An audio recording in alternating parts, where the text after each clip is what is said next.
বিসমিল্লাহির রহমানির রহিম। আমি মোহাম্মদ শামীম আলী আপনাদের সামনে যে আলোচনাটি নিয়ে হাজির হলাম সেই আলোচনাটি হলো, দেখুন যে রাসূলুল্লাহ সাল্লাল্লাহু আলাইহি ওয়াসাল্লাম বলেছেন, পবিত্র কোরআনে 30 আয়াত বৈশিষ্ট্য একটি সূরা রয়েছে।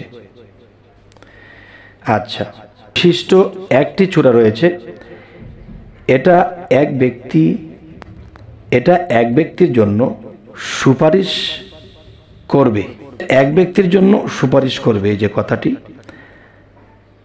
আর আমাকে মাফ করে দেওয়া হবে। আর সে সূরাটি হলো সূরা মুলক, আর এই কথাটি তিরমিজি, আবু দাউদ। আচ্ছা, আজকে আপনাদের সামনে যে আলোচনাটি নিয়ে এসেছি সূরা মুলক থেকে, আর সূরা মুলক এর আমল ও ফজিলত থেকে। যদি সূরা মুলকের কিছু নিয়ম কানুন, সূরা মুলকের কিছু বিষয় আমরা বুঝতে পারি এবং আমলটুকু করতে পারি, ইনশাআল্লাহ আমাদের আত্মার মুক্তি হবে। এই কথাটি কে বলেছে? হযরত মুহাম্মদ সাল্লাল্লাহু আলাইহি সাল্লাম বলেছেন যে এই সূরা মানুষকে মুক্তি দান করেন। আচ্ছা, সূরা মুলকের মধ্যে আরও কিছু বিষয়, গুণ, ক্ষমতা আল্লাহ দিয়ে রেখেছেন। একটা সূরার মধ্যে লক্ষ কোটি কোটি গুণ ক্ষমতা আছে, কিন্তু সমস্ত গুণ ক্ষমতা তুলে ধরা আমার মতো ব্যক্তির পক্ষে সম্ভব নয়। তারপরেও যে কয়েকটি জানা গেছে সেখান থেকেই বলবো। যেমন এই সূরাটি, সূরা মুলকের কথা যেমন বলা হয়েছে, মুক্তির কথা বলা হয়েছে, আল্লাহ মুক্তি দান করেন। এবং এই সূরাটির মধ্যে আরও কিছু বলা হয়েছে যে আপনার যদি চক্ষু রোগ থাকে বা চক্ষু উঠেছে বা উঠবে ভাব মনে করছেন, তখন এই সূরাটি কোন নিয়মে কি করতে হবে তা আমি জানাচ্ছি।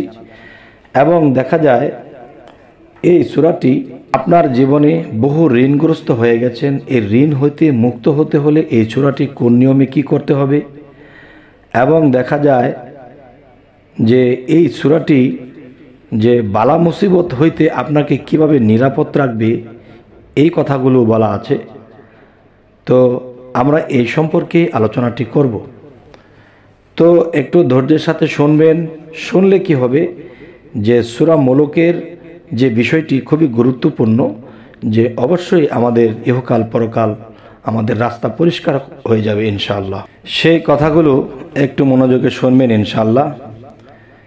এই সূরা মুলক 41 বার পাঠ করলে সর্বপ্রকার সমস্যার সমাধান আল্লাহ দিয়ে থাকেন এবং সকল বালা মুসিবত হতে নিরাপদ থাকবেন এবং ঋণ পরিশোধ হয়ে যাবে ইনশাআল্লাহ। আচ্ছা,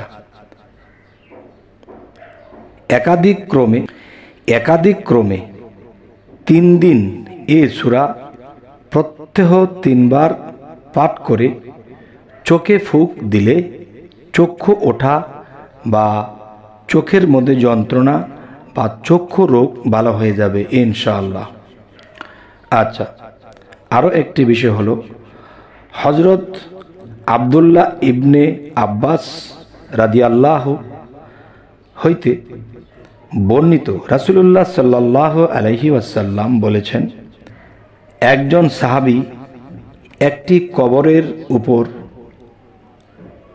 তাঁবু স্থাপন করে সেখানে যে কবর আছে তা তিনি জানতেন না।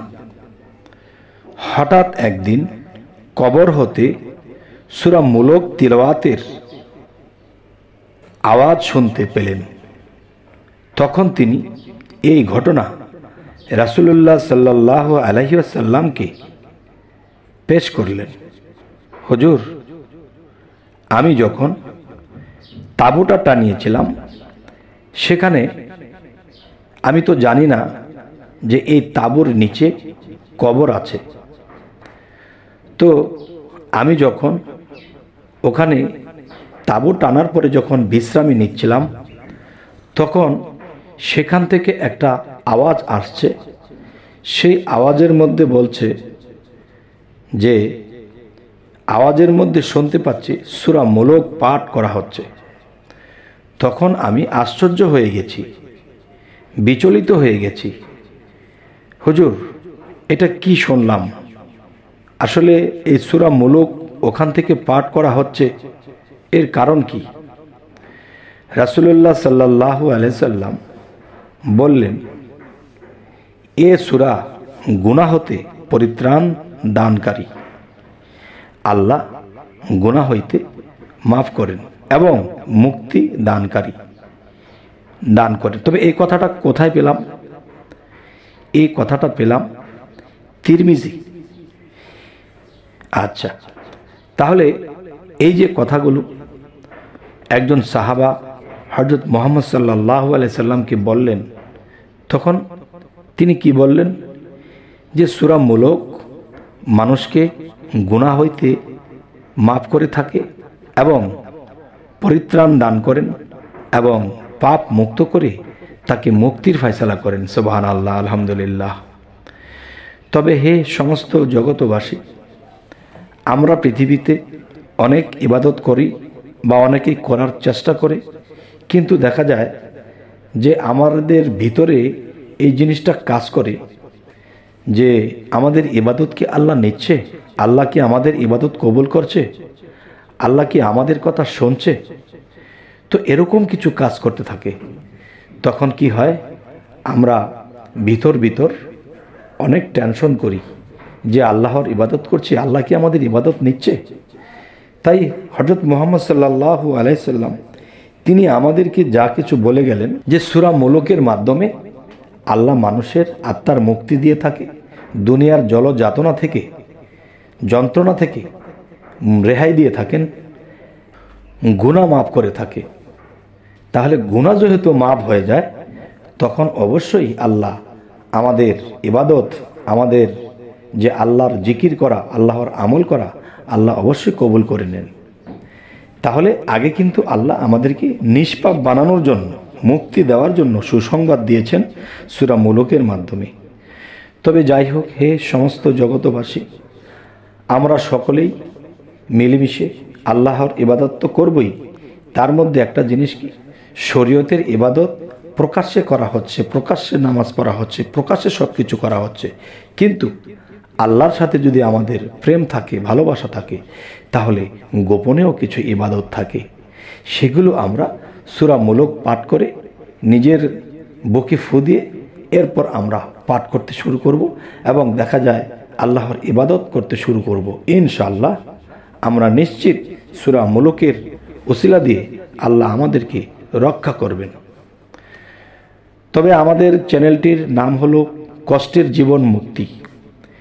কষ্টের জীবন মুক্তি এই চ্যানেলটির মধ্যে যারা নতুন আছেন অবশ্যই তারা সাবস্ক্রাইব করে নেবেন, পরবর্তীতে যেন ভালো কোনো আলোচনা আপনাদের কাছে পৌঁছে দিতে পারি। তো সকলে ভালো থাকবেন। আল্লাহ হাফিজ।